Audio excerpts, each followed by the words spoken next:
നമസ്കാരം. മലയാളികളുടെ ജനപ്രിയ നടനാണ് ദിലീപ്. സൂപ്പർ താര ചിത്രങ്ങൾ പലതും നിലം പൊത്തിയപ്പോഴും പ്രേക്ഷകരെ, പ്രത്യേകിച്ച് കുടുംബ പ്രേക്ഷകരെ തിയേറ്ററുകളിൽ എത്തിച്ചതിന് ദിലീപ് ചിത്രങ്ങൾക്ക് വലിയ പങ്കുണ്ട്. നടി ആക്രമിക്കപ്പെട്ട കേസിൽ ദിലീപിന് പേര് വന്നപ്പോഴും ജയിൽവാസം അനുഭവിക്കേണ്ടി വന്നതോടെയുമാണ് നടനോടുള്ള ആരാധകരുടെ സ്നേഹത്തിൽ വിള്ളലേറ്റത്. ഇപ്പോൾ നടി ആക്രമിക്കപ്പെട്ട കേസിന്റെ വിധി എന്താണെന്ന് അറിയാനുള്ള കാത്തിരിപ്പിലാണ് കേരളക്കര. നടി ആക്രമിക്കപ്പെട്ട കേസിലെ അന്വേഷണം വഴിതെറ്റുന്നത് മഞ്ജു വാര്യരുടെ ഒരു പ്രസ്താവനയ്ക്ക് പിന്നാലെയാണെന്ന് സംവിധായകൻ ശാന്തിവള ദിനേശ് പറയുന്നു. ആക്രമിക്കപ്പെട്ട നടിക്ക് പിന്തുണയുമായി സിനിമാ ലോകം കൊച്ചിയിൽ ഒന്നിച്ചു കൂടിയിരുന്നു. സിനിമാക്കാർ ഒന്നടങ്കം അതിജീവിതയ്ക്ക് പിന്തുണ പ്രഖ്യാപിച്ചു. അപ്പോഴാണ് ഈ ആക്രമണത്തിന് പിന്നിൽ ഒരു ഗൂഢാലോചനയുണ്ട്, കൊട്ടേഷൻ കൊടുത്തതാണ് ഒരാൾ, അത് അന്വേഷിക്കണമെന്ന മഞ്ജു വാര്യരുടെ ഇടിവെട്ട് ഡയലോഗ് വരുന്നത്. കേസ് വഴിതിരിയുന്നത് അവിടെയാണെന്നും ശാന്തിവള ദിനേശ് പറയുന്നു. സ്വന്തം യൂട്യൂബ് ചാനലായ ലൈറ്റ്സ് ക്യാമറ ആക്ഷനിലൂടെ പ്രതികരിക്കുകയായിരുന്നു അദ്ദേഹം. ഈ ഉജ്ജ്വല നിരീക്ഷണം എങ്ങനെ മഞ്ജു വാര്യർക്ക് കിട്ടിയെന്ന് എല്ലാവരും ആലോചിച്ചു. വേറെ ആരുമല്ലല്ലോ, മഞ്ജു വാര്യരല്ലേ പറയുന്നത്, സാക്ഷാൽ ദിലീപിന്റെ ഒന്നാം ഭാര്യ. അതോടെ അതുവരെ എല്ലാവരും ചിന്തിച്ച കാര്യം താഴെ പോയി. പകരം ഈ ഗൂഢാലോചന നടത്തിയത് ആര് എന്നതിന് പിറകെയായി എല്ലാവരും. സ്വാഭാവികമായും ചത്തത് കീചകനെങ്കിൽ കൊന്നത് ഭീമൻ തന്നെ എന്ന നിലയിലായി കാര്യങ്ങൾ. പിറ്റേന്ന് മുതൽ അത് വലിയ വാർത്തയാകാനും തുടങ്ങി. നടിയെ ആക്രമിച്ച് 7 എണ്ണത്തിനെയും പിടിച്ച് അകത്തിട്ടെന്ന് പറഞ്ഞ് മുഖ്യമന്ത്രി പ്രതിപക്ഷത്തിന്റെ വായ അടപ്പിച്ച് നിൽക്കുമ്പോഴാണ് നമ്മുടെ നായികയുടെ എൻട്രി. ഒടുവിൽ ഈ നടിക്കെതിരെ കൊട്ടേഷൻ കൊടുത്തിട്ടുണ്ടെങ്കിൽ, അല്ലെങ്കിൽ മലയാള സിനിമയിൽ ആരെങ്കിലും കൊട്ടേഷൻ കൊടുത്തിട്ടുണ്ടെങ്കിൽ അത് ദിലീപ് ആയിരിക്കുമെന്ന് എല്ലാവരും ഉറപ്പിച്ചു. നടിക്ക് എല്ലാവിധ പിന്തുണയും പ്രഖ്യാപിച്ച ദിലീപ് പ്രതിപ്പട്ടികയിലുമായി.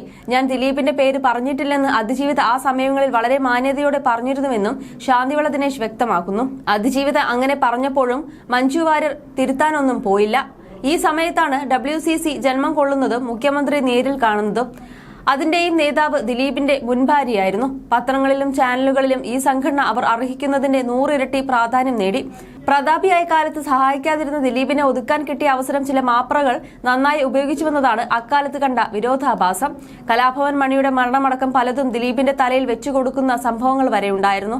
ദിലീപിന്റെ വസ്തുവകകളുടെ മതിൽ ഇടിക്കലായിരുന്നു DYFIയുടെ അക്കാലത്തെ ജോലി. ദേ പുട്ട് പൂട്ടിക്കാൻ മറ്റൊരു കൂട്ടരും.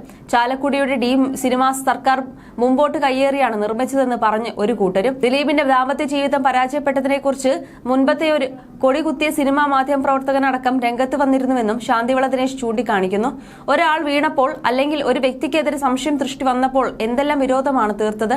ഇതിനിടയിലാണ് കേസ് ഒരു സ്ത്രീ ഓഫീസർ അന്വേഷിക്കണമെന്ന് അതിജീവിത ആവശ്യപ്പെടുന്നത്. മുഖ്യമന്ത്രി അത് ഉടൻ തന്നെ അംഗീകരിക്കുകയും ഒരു കക്ഷിയെ നിയമിക്കുകയും ചെയ്തു. എല്ലാവർക്കും സന്തോഷം. അതിന്റെ ഫലം ഉടൻ കാണാനായി. ദിലീപ് കൊടുത്ത പരാതിയിൽ ചില സംശയങ്ങൾ ദൂരീകരിക്കാനുണ്ടെന്ന് പറഞ്ഞ് വിളിച്ചു വരുത്തി പിടിച്ചകത്തിട്ടു. എല്ലാ കുറ്റവാളികളെയും പിടിച്ച് അകത്തിട്ടെന്ന് പറഞ്ഞ മുഖ്യമന്ത്രി തന്നെ പിന്നീട് പറയുന്നത് ഒരു പ്രമുഖ നടനെ തന്നെ പിടിച്ചകത്തിടാൻ സാധിച്ച ഞാനാണ് ഇവിടെ ഭരിക്കുന്നത് എന്നാണ്. ഭയങ്കരം തന്നെ.